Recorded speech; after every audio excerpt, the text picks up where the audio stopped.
Merci, Monsieur le Président.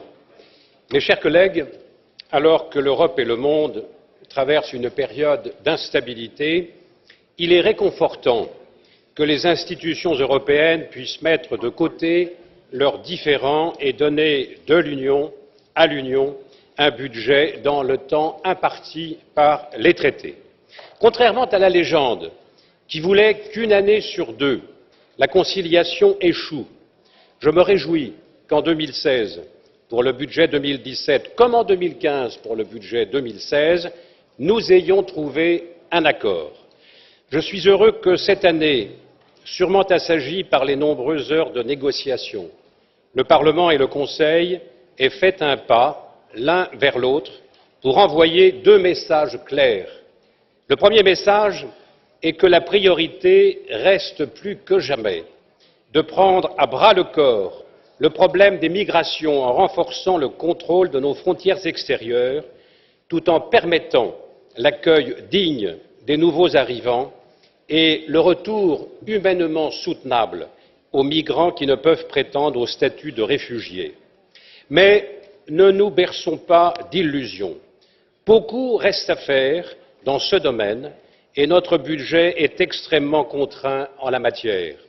Mais les avancées de l'autorité budgétaire pour 2017 vont incontestablement dans la bonne direction. Le second message envoyé par l'Europe investit dans sa jeunesse. 500 millions d'euros supplémentaires seront mis à disposition de l'initiative Emploi Jeunesse. En fait, 1 milliard si l'on y ajoute les dotations complémentaires du Fonds social européen.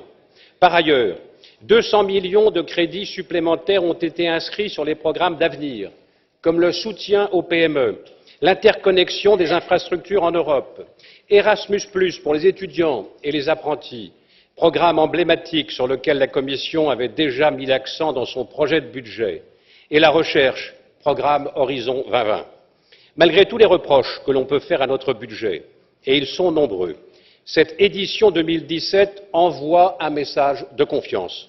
Confiance dans la capacité de nos institutions à travailler ensemble et confiance dans notre jeunesse qui reste notre plus prometteur investissement d'avenir.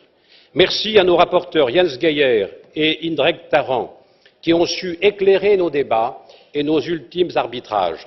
Enfin, je n'exprimerai qu'un seul regret.